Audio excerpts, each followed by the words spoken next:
স্বাগত খেলা যোগে, আপনাদের সাথে আছি খালিদ জামিল। মিরপুরের কালো উইকেট আর স্পিনারদের কারিশমা দুই মিলিয়ে ওয়েস্ট ইন্ডিজকে কাবু করলো বাংলাদেশ। মিরপুরের সিরিজের প্রথম ওয়ানডেতে ক্যারিবিয়ানদের বিপক্ষে 74 রানে জিতেছে টাইগাররা। প্রথমে ব্যাট করতে নেমে 207 রানে গুটিয়ে যায় টাইগার ব্যাটাররা। জবাবে ক্যারিবিয়ান স্কোরবোর্ডে তোলে 133, তাতেই হারায় সবগুলো উইকেট। ম্যাচ রিপোর্টে বিস্তারিত। ওভার চেঞ্জের ফাঁকে কিংবা রিভিউ নেওয়ার ক্ষেত্রে বারবার এভাবেই ক্যাপ্টেন মেহেদী মিরাজকে পরামর্শ করতে দেখা গেছে নাজমুল হোসেন শান্তর সাথে। এই ফরম্যাটে কদিন আগেই যে তিনি ছিলেন টাইগারদের full time one day captain. Miraz তো মানুষটাই এমন, যদি তুমি আকেলমান হও তবে তোমার কথা শুনবো। ক্যাপ্টেন্সির ইগো নেই, আর শান্তর সাথে সেই বয়সভিত্তিক পর্যায় থেকেই তো বন্ধুত্ব, যেটা আজও রয়েছে বহাল তবিয়তে। শান্তর সাথে সলা পরামর্শ করে মেহেদী মিরাজ মিডল ওভারে টানা স্পিন অ্যাটাক চালিয়ে গেছেন ওয়েস্ট ইন্ডিজ ব্যাটারদের। উইকেট থেকেও মিলেছে সাহায্য। গামিনী ডি সিলভা গেছেন, টনি হেমিং এসেছেন, বদলে গেছে মিরপুরের উইকেটের রং, সেটা এখন কমপ্লিট ব্ল্যাক। তবে সেই উইকেটের আচরণ বদলায়নি এক চুল। এখানে ব্যাট করাটাই যেন ক্যারিবিয়ানদের জন্য হয়ে উঠেছে শাস্তি, আর সেখানে জল্লাদের ভূমিকায় মূলত রিশাদ হোসেন। অথচ টাইগারদের দেয়া 208 রান চেস করতে নেমে ভালো ফাইটের আভাসই দিচ্ছিল ক্যারিবিয়ানরা, কারণ ওদের ওপেনিং জোটই তুলে ফেলে 50 রান। তারপরেই শুরু হয় রিশাদ ভেলকি মিরপুরের কালো উইকেট থেকে তীক্ষ্ণ টার্ন আদায় করতে শুরু করেন। তাতেই এই লেগ স্পিনার এলিক আথানাসকে 27 আর ব্র্যান্ডন কিংকে তুলে নেন 44 রানে। সেখানেই শেষ নয়, বরং শুরু। কেসি কার্টি ওই রিশাদের বলেই কাটা পড়ে 9 রানে। শেরফান রাদারফোর্ড আর রোস্টন চেজো ওই একই শিকারীর শিকার বনে ফিরেছেন সাজঘরে, যেখানে বিনা উইকেটে 51 রান করে সহজ জয়ই দেখছিল ওয়েস্ট ইন্ডিজ। সেই তারাই দলীয় 100 পার হতেই হারিয়ে বসে 6 উইকেট। আরেক প্রান্তে মেহেদী মিরাজ স্বীকার করেছেন কেবল বুদাকেশ মোতির উইকেটটা, তবে রান চেক দিয়ে ঠিকই চাপে ফেলেছেন প্রতিপক্ষকে। 10 ওভার বোলিং করে তিনি রান দিয়েছেন মোটে 16, ওভার প্রতি 1.5 রানের মতো। সেটাকেও ক্যাপ্টেন্স নক হয়তো বলাই যায়। শেষ বেলায় আরেক স্পিনার তানভীর ইসলাম একটা আর মুস্তাফিজ জোড়া উইকেট শিকার করে বাংলাদেশের জয়টা এগিয়ে এনেছেন কেবল। এর আগে ব্যাট করতে নেমে শুরুতেই বড় ধাক্কা খেয়েছে বাংলাদেশ। পারফর্মার সাইফ হাসান 3 আর অভিজ্ঞ সৌম্য সরকার ফিরে গেছেন 4 রানে। শুরুর ক্রাইসিস সামলে দলকে পথে ফেরানোর দায়িত্ব নেন তাওহিদ হৃদয় আর নাজমুল শান্ত। তবে দুজনের জুটি খুব বেশি লম্বা হয়নি। ওদের 120 বলে 71 রানের পার্টনারশিপ ভাঙে শান্তর আউটে। টাইগারদের সাবেক ওয়ানডে কাপ্তান ফিরেছেন ব্যক্তিগত 32 রানে। 50 পেয়েছেন হৃদয়, তবে সমর্থকদের হৃদয় ভেঙেছেন 51 রানে ফিরে। অভিষিক্ত মাহিদুল অঙ্কনের কাছে ন্যাশনাল টিমের জার্সিটা প্রথম হলেও মিরপুর মোটেও নতুন নয়। খেলেছেন 46 রানের ইনিংস, কঠিন কন্ডিশনে আদায় করেছেন 3 বাউন্ডারি। পারফরমেন্সের ধারাবাহিকতা থাকলে জাকের আলী টিমে নিজের স্লট নিয়ে টেনশন করতেই পারেন। ব্যাট হাতেও শেষ বেলার খেল দেখিয়েছেন রিশাদ হোসেন। 200 স্ট্রাইক রেটে 13 বলে 26, একটা বাউন্ডারি আর জোড়া ছক্কায় দিয়েছেন ফিনিশিং টাচ। সেই সুবাদে বাংলাদেশ পেরিয়েছে 200 রানের ঘর। ওই 207 রানই টাইগারদের জন্য পরে হয়ে গেছে উইনিং টোটাল। খালিদ জামিল, 71। একটা দুইটা না, একাই 6টা। শুরুর 5 ব্যাটারও ফিরেছেন রিশাদের ঘূর্ণিতে। বাংলাদেশের প্রথম স্পিনার হিসেবে ওডিআইতে 6 ফর ম্যাচ সেরা রিশাদ হোসেনের বন্দনা চারিদিকে। ক্রিকেট এক্সপার্ট থেকে ভক্ত অনেকেই বলছেন ডিসেম্বরে অস্ট্রেলিয়ার বিগ ব্যাশের জন্য ফুল এনওসি দেয়া উচিত বাংলার এই লেগিকে। সাইফুল রূপকের রিপোর্ট। রিশাদকে কি রশিদ ভেবে কাপাকাপি অবস্থা ওয়েস্ট ইন্ডিজের? এই তো দিন কয়েক আগে আবুধাবিতে রিশাদ হোসেন টিপস পেয়েছিলেন রশিদ খানের কাছ থেকে।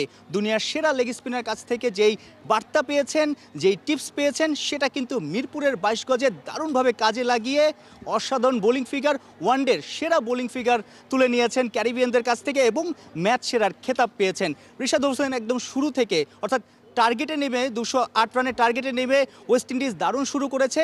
মিরাজ পঞ্চম বোলার হিসেবে রিশাদকে এনেছিল। রিশাদ এসেই বলা যায় একদম নাচিয়ে ছেড়েছে ক্যারিবিয়ান ব্যাটারদের। স্পেসিফিকভাবে বললে বলা যায় দুজন বাহাতি ব্যাটারকেও রিশাদ আউট হয়েছেন। আমাদের সাধারণত দেখা যায় যে ডানহাতি ব্যাটার হলেই লেগ স্পিনাররা একটু সুবিধা পায়, বাহাতি ব্যাটার এগেনস্টে যেহেতু ভেতরে আসে তখন আসলে ব্যাটাররা সহজেই খেলতে পারে। কিন্তু রিশাদ বাহাতি ডানহাতি দুই ব্যাটারদের এগেনস্টেই অসাধারণ লাইন লেন্থ মেনটেন করেছেন। দারুণ স্পিড ভ্যারিয়েশন ছিল, লেগ স্পিনটা ভালো হয়েছে, গুগলিটা ভালো হয়েছে, বলা যায় একদম স্পট অন। এবং মুস্তাক আহমেদ এবং রশিদ খান মিলে রিশাদকে যে টিপস দিয়েছে, যেইভাবে গ্রুমিং করছে, যেভাবে তাকে পরিণত করে তুলছে, সেটা কিন্তু রিশাদ তৈরি হচ্ছে, রিশাদ পারফর্ম করছে বড় স্টেজে এবং রিশাদ বাংলাদেশের জয়ের নায়ক বনে গেছে। শুধু কি বোলিংয়ের আগে একদম ফিনিশিং রোলে ব্যাট হাতেও রিশাদ ঝড় তুলেছেন, অর্থাৎ 13 বলে 26 রান, 200 স্ট্রাইক রেট। রিশাদ বাংলাদেশের এখন 3 ডাইমেনশন ক্রিকেটারে রূপ নিয়েছেন, অর্থাৎ ব্যাটিংটাও পারেন, শেষ দিকে ঝড় তুলতে পারেন, ফিনিশিংটা দারুণ করেন, বোলিং তো ফার্স্ট ক্লাস, ফিল্ডিংও রিশাদ কিন্তু একদম A1। রিশাদ দল পেয়েছে বিগ ব্যাশে এবং সেটা কিন্তু বিপিএলের সময়, অর্থাৎ ডিসেম্বরে। অনেকেই বলছে বিপিএল না খেলে রিশাদ যদি অস্ট্রেলিয়ায় বিগ ব্যাশ খেলতে যায়, বিগ ব্যাশে পারফর্ম করতে পারে, তাহলে তিনি কিন্তু অনেক কনফিডেন্স পাবে। অর্থাৎ বিগ ব্যাশের মতো একটা ভিন্ন কন্ডিশন, অস্ট্রেলিয়ার বিভিন্ন মাঠে খেলা, ভিন্ন ভিন্ন প্রতিপক্ষ, ভিন্ন প্লেয়ার, ভিন্ন কোচ, রিশাদ কিন্তু অ্যাজ এ ক্রিকেটার হিসেবে আরও বেশি পরিণত হতে পারবে, যেটা কিন্তু বাংলাদেশেরই পরবর্তীতে সামনে যেহেতু টি-20 ওয়ার্ল্ড কাপ আছে, আইসিসির ইভেন্ট আছে অনেক বড় বড়, ওয়ানডে এবং টি-20 ফরম্যাটে রিশাদকে আরও বেশি পরিণত করবে বড় স্টেজে পারফর্ম করা। সো অনেকেই বলছে, এবং রিশাদ যেভাবে তৈরি হচ্ছে, বিগ ব্যাশেও যদি রিশাদ খেলার সুযোগ পায় বা যেতে পারে, ক্রিকেট বোর্ড যদি পুরোপুরি এনওসি দিয়ে দেয়, নিজেকে অন্য মাত্রায় নিয়ে যাবে রিশাদ হোসেন। একদম বলা যায় বাংলাদেশের ম্যাচ উইনার, এবং যেভাবে বোলিং করছে, যেভাবে ব্যাট হাতে পারফর্ম করছে, এইভাবে যদি ধারাবাহিকভাবে পারফর্ম করতে পারে, তাহলে সাকিব আল হাসান যাওয়ার পর একজন জেনুইন অলরাউন্ডারের খোঁজে আছে টিম বাংলাদেশ। রিশাদ কিন্তু সেই জায়গাটা দারুণভাবে ফুলফিল করতে পারে। সাইফুল রূপক, 71, মিরপুর শেরে বাংলা ক্রিকেট স্টেডিয়াম, ঢাকা। নামের পাশে লেগ স্পিনার তকমা থাকলেও দলের রিশাদের রোল ব্যাট হাতেও কিছু রান বাড়িয়ে নেওয়া। উইন্ডিজের বিপক্ষে করেছেন সেটাই। 26 রানের ক্যামিওতে বাংলাদেশ পার করেছিল 200 রানের কোটা। সেই রান ডিফেন্ড করতে নেমে রিশাদ একাই তুলেছেন 6 উইকেট। ম্যাচ শেষে প্রেস কনফারেন্সে জানিয়েছেন গায়নার চেয়েও খারাপ উইকেটে খেলে এসেছে ওরা। প্রসেসের মধ্যেই ছিলাম, তো প্রথম একটা ওভার একটু অ্যাডজাস্ট করতে প্রবলেম হয়েছে, তো পরে সব কিছু ঠিক কাভার করে ফেলছি ইনশাল্লাহ। আমার যে জায়গায় নামে আমার রোলটা হচ্ছে যে কীভাবে একটু এক্সট্রা রান করা যায়, যে টিমের জন্য যেটা ভালো হয়। যে জায়গায় 180, সে জায়গায় যদি 210-15 হয় তো আমার জন্য ভালো। তো আমি এটাই রোল, আমার এটা ট্রাই করছি, তো আলহামদুলিল্লাহ হয়েছে। আসলে উইকেট ওদের জন্য যেমন ছিল আমাদের জন্য একই ছিল। তো আমার মনে হয় যে দুই টিমের জন্য আপনি দেখবেন যে এর চেয়ে কিন্তু বাজে উইকেট গায়ানাতে ছিল, তো আমরা কিন্তু এটা অ্যাডজাস্ট করে খেলছি। তো আমার মনে হয় যে দুই টিমের জন্য কিন্তু সমান ছিল। তো আশা করি বুঝতে পারছেন যে সমান থাকলে হয়তো বা কাভার করা যায়। বিসিবি নির্বাচনকে কেন্দ্র করে একাটা হয়েছিল ঢাকার অধিকাংশ ক্লাব। শেষমেশ তাদের দাবি না মানা হলে সব ধরনের ক্রিকেট বর্জনের ঘোষণা দিয়ে ক্রিকেটারদের ফেলেছে হুমকির মুখে। তবে সেই শঙ্কা এবার কাটতে পারে। ক্রিকেটারদের সংগঠন কোয়াবের প্রেসিডেন্ট জানিয়েছেন ক্লাবগুলো রাজি হয়েছে বিষয়টি নিয়ে আলাপ আলোচনা করতে। ঢাকা লিগের ওপর নির্ভর করে অন্তত 2000 পরিবার, তাই যে কোনো মূল্যেই ঢাকা লিগ মাঠে গড়ানোর পক্ষে কোয়াবের নবনির্বাচিত প্রেসিডেন্ট মোহাম্মদ মিঠুন। ক্লাবগুলো ক্রিকেটারদের স্বার্থ বিবেচনা করার অনুরোধ জানাতেই বসবেন বৈঠকে।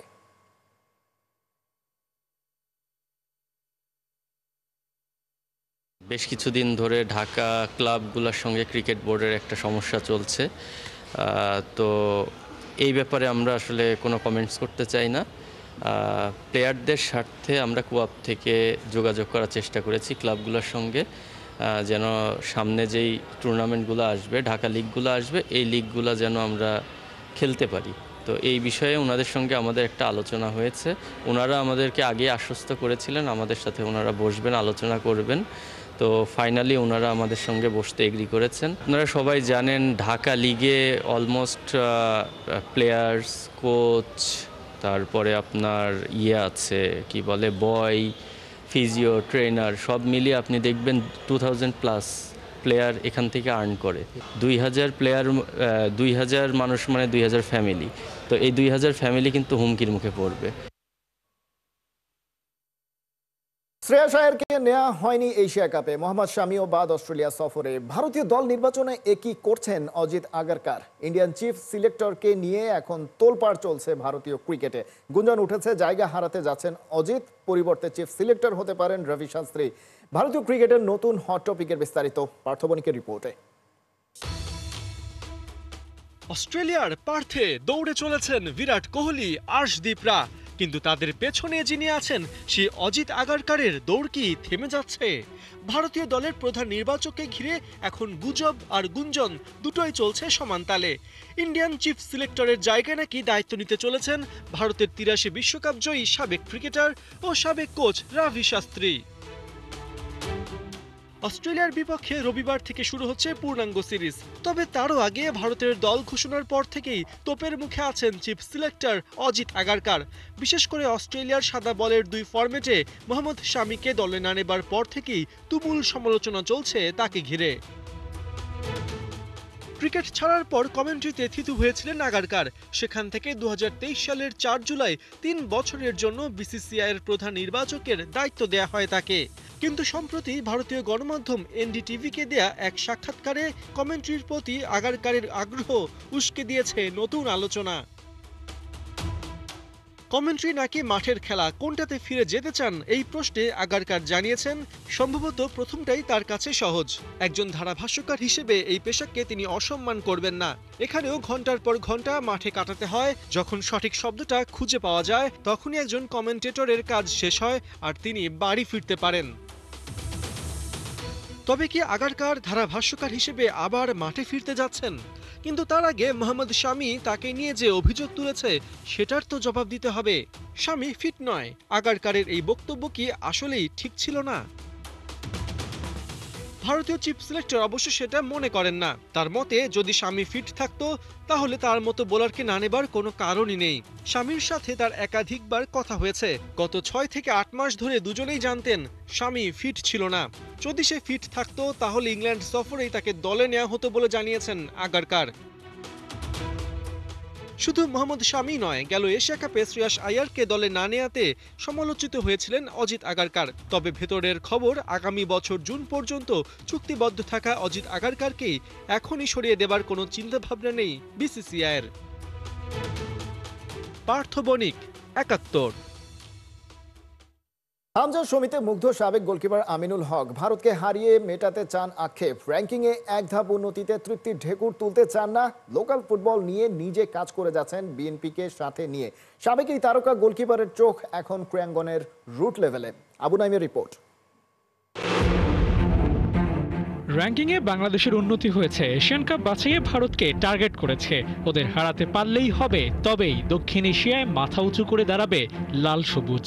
ফুটবলে সাবকন্টিনেন্টে সবসময় বাংলাদেশের সবচেয়ে প্রধান অপোনেন্ট হচ্ছে ভারত, এবং সেই ভারতকে আমার বাংলাদেশ দল মোকাবেলা করবে। অবশ্যই আমরা প্রত্যাশা করি আমাদের বাংলাদেশ দল বিজয়ী হবে।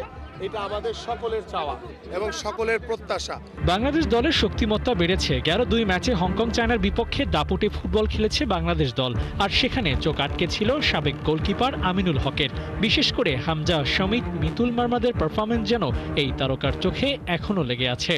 খেলোয়াড়রা হামজা চৌধুরী থেকে শুরু করে সামিত সোম, আমাদের জামাল ভুইয়া, আমাদের গোলকিপার মিতুল সহ প্রত্যেকটি খেলোয়াড় উজ্জীবিত হয়ে উদ্বুদ্ধ হয়ে ইনশাল্লাহ ভারতের এগেনস্টে বাংলাদেশ দল ভালো রেজাল্ট করবে, এটা আমরা সকলেই প্রত্যাশা করি।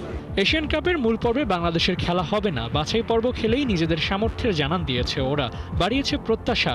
আমিনুল হকও চাইছেন নেক্সট ম্যাচে ভারতকে হারিয়ে মূল পর্বে খেলতে না পারার আক্ষেপটা মেটাতে। কারণ দক্ষিণ এশিয়ায় ভারতের চেয়ে বড় দল নেই, ওদের হারাতে পারলে বাড়বে আত্মবিশ্বাস।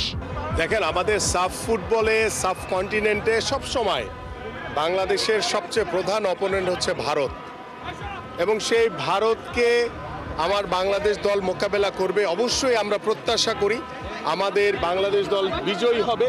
এটা আমাদের সকলের চাওয়া। ফুটবলে উন্নতি হয়েছে ঠিকই, তবে র্যাঙ্কিংয়ে নিজেদের সেরা অবস্থান থেকে লাল সবুজ এখনো দূরে। ১৯৯৬ সালের র্যাঙ্কিং ছিল ১১০, সেখান থেকে ৭৩ ধাপ পিছিয়ে আছে বাংলাদেশ। তাই এক ধাপ উন্নতি নিয়ে উল্লাস না করে নতুন ফুটবলার খোঁজার পরিকল্পনা করার অনুরোধ আমিনুল হকের। সাবেক এই গোলকিপার নিজেও যুক্ত হয়েছেন দেশের ক্রীড়াঙ্গনকে এগিয়ে নিতে। সংশ্লিষ্ট অথরিটির সাথে বিএনপির কোলাবোরেশন চলছে তরুণ ফুটবলার খোঁজার মিশন। আমাদের মোজাম্মেল, আমাদের ইয়াসিন, আমাদের কিশোরগঞ্জের আছে হলো আপনার জিসান, এইভাবে আমরা বিভিন্ন জায়গায় আমাদের খেলোয়াড়দেরকে আমরা কালেক্ট করে আমরা তাদেরকে তাদের পরিবারের এবং তাদের খেলাধুলার পড়াশোনার দায়িত্বভার আমাদের মাননীয় চেয়ারম্যান জনাব তারেক রহমান দায়িত্ব নিচ্ছেন। সো আমরা এইভাবেই আস্তে আস্তে করে বাংলাদেশের বিভিন্ন জায়গায় জিয়া আন্ত থানা ফুটবল টুর্নামেন্টের মাধ্যমে রুট লেভেলে ফুটবলারদের মানোন্নীত করতে চান আমিনুল। যে কোনো মূল্যে দেশের ক্রীড়াঙ্গনের চেহারা পাল্টে ফেলতে হবে। দেখা যাক সাবেক এই তারকার স্বপ্ন পূরণ হয় কিনা। আবু নাইম, ৭১। ইংল্যান্ডে হামজা, কানাডায় সমিত সোম। দেশের হয়ে লড়াই করা শেষ, এবার ওদের সামলাতে হবে ক্লাব ডিউটি। ইন্টারন্যাশনাল ব্রেকের পর মাঠে নামছে বাংলার দুই হিরো। চ্যাম্পিয়নশিপে ঘরের মাঠে লেস্টারের প্রতিপক্ষ পোর্টসমাউথ। খেলা শুরু বাংলাদেশ সময় রাত ১:৫টায়। এদিকে কানাডিয়ান প্রিমিয়ার লিগে রাত ২টায় ভ্যাঙ্কুভারের বিপক্ষে খেলবে সমিতের ক্যাভালরি এফসি। কোহিনুর কণার রিপোর্ট। ইন্টারন্যাশনাল ব্রেকে রোনালদো মেসি নয়, বরং এদেশের সমর্থকদের চোখ আটকে দেশের ফুটবলে। নাওয়া খাওয়া ঘুম হারাম করে সবার চিন্তা একটাই, কি করলে জিতবে আর কোন সমীকরণে টিকে থাকবে বাংলাদেশ। এমনটা কে কবে ভেবেছে আগে? এই সবটাই সম্ভব হয়েছে হামজা সমিতদের বদৌলতে। হামজা সমিতদের বাংলাদেশ এখনো জিততে পারেনি, তবে দক্ষিণ এশিয়ায় হয়ে গেছে এলান। এই লাল সবুজরা আর করে না অসহায় আত্মসমর্পণ। এবার হয়নি, হতে কতক্ষণ। এই মন্ত্র নিয়ে আপাতত দেশের দায়িত্ব তুলে রেখে হামজাদের গায়ে এবার club jersey. English football league চ্যাম্পিয়নশিপে ঘরের মাঠে হামজা লেস্টারের সামনে পোর্টসমাউথ। ১৪ বছর পর ফেস অফে এই দুই দল। ১৯০৮ সালে প্রথমবার লড়েছিল লেস্টার আর পোর্টসমাউথ। শেষ দেখা ২০১১-১২ সিজনে। ১১৭ বছরের এই টাইমলাইনে এখনো পর্যন্ত ৬৪ বার খেলেছে দুদল। লেস্টার জিতেছে ৩২ ম্যাচ, পোর্টসমাউথের জয় ১৯ ম্যাচ, ড্র হয়েছে ১৩টি। ইপিএল থেকে ছিটকে পড়া ফক্সদের টার্গেট এখন একটাই, প্রমোশন রেসে টিকে থাকা। ৯ ম্যাচে ৪ জয় ৪ ড্র নিয়ে শীর্ষ ৩-এ লেস্টার সেটে। হোম ম্যাচে শেষ ৬ ম্যাচে অপরাজিত হামজা বাহিনী। পোর্টসমাউথের বিপক্ষে সেই মোমেন্টাম ধরে রাখার মিশনে ফুলফিট দলই পাচ্ছে লেস্টার। ঢাকা, হংকং, লন্ডন ক্লান্তিকে হারিয়ে ক্লাব ডিউটির জন্য ফুল রেডি হামজা চৌধুরী। সম্ভাব্য ৪-২-৩-১ ফরমেশনে স্টার্টিং 11-এ থাকতে পারেন মাঝ মাঠের রাজা। হামজা ম্যাজিকের রেশ না কাটতে মাঠে নেমে পড়বেন আরেক বেঙ্গল বয় সমিত সোম। কানাডিয়ান প্রিমিয়ার লিগে ভ্যাঙ্কুভার এফসির আতিথ্য নেবে ক্যাভালরি। ভ্যাঙ্কুভারের বিপক্ষে কখনোই হারেনি ক্যাভালরি। গেল বছর প্রথম লেগে ড্র হলেও পরের লেগে জয় তুলে নেয় সমিতের দল। সব মিলিয়ে এখনো পর্যন্ত 8 বারের সাম্প্রতিক পারফরমেন্সটা খুব একটা ভালো অবশ্য কাটছে না ক্যাভালরি। শেষ ৩ ম্যাচে জয়, ২৭ ম্যাচে ১১ জয়ে আছে টেবিলের ৩ নম্বরে। অ্যাওয়ে হলেও এই ম্যাচ দিয়ে জয়ে ফিরতে প্রস্তুত ক্যাফরা। এই ম্যাচের আগে জাতীয় দলের জার্সিতে গোল করার সুখ স্মৃতি আছে সমিতের ব্যাগে। প্রত্যাশিতভাবেই সুপার ফর্মে থাকা সমিত থাকছেন স্টার্টিং 11-এ। কোহিনুর কণা, ৭১। ইয়ামাল এবং ফ্লিককে নিয়ে দ্বন্দ্বের গুঞ্জন শোনা যাচ্ছে বেশ কয়েকদিন। চ্যাম্পিয়ন্স লিগে পিএসজির বিপক্ষে লামিনে ইয়ামালকে বেঞ্চে রাখতে চেয়েছিলেন হান্সি ফ্লিক। ক্লাবের চাপে শেষ পর্যন্ত তাকে রাখা হয় শুরুর একাদশে, এমন খবরে সরগরম লা লিগা। তবে বার্সা কোচ বললেন এগুলো বানোয়াট, মিথ্যে কথা। স্পেনের বেশ কয়েকটি সংবাদ মাধ্যম প্রকাশ করে পিএসজির বিপক্ষে ম্যাচের আগে একটি মিটিংয়ে দেরিতে যোগ দেন ইয়ামাল। এজন্য ফ্লিক তাকে ড্রেসিং রুমে শৃঙ্খলার প্রতি অটল থেকে স্প্যানিশ উইঙ্গারকে শুরুর একাদশে না রাখার সিদ্ধান্ত নিয়েছিলেন। জিরোনার বিপক্ষে প্রি ম্যাচ প্রেস কনফারেন্সে বিষয়টি নিয়ে মুখ খুললেন হান্সি ফ্লিক। এমন খবরকে ভুয়া এবং ভিত্তিহীন বললেন বার্সা কোচ। ফ্লিক বলেন এমন ভুয়া খবর কোথা থেকে প্রকাশিত হয় তা তিনি জানতে চান। ক্লাবের সকলের সাথে তার বেশ ভালো সম্পর্ক, যা প্রকাশ হচ্ছে এমন কোনো কিছুই হয়নি। যদিও ইয়ামালকে নামিয়েও খুব একটা সুবিধা হয়নি বার্সার। ম্যাচটি হেরে যায় 2-1 গোলে। এই ছিল এখনকার খেলাযোগে। সরাসরি সংবাদ অনুষ্ঠান দেখতে চোখ রাখুন ৭১-এর ফেসবুক পেজে এবং সাবস্ক্রাইব করুন ৭১-এর ইউটিউব চ্যানেল। ৭১-এর সাথেই থাকুন।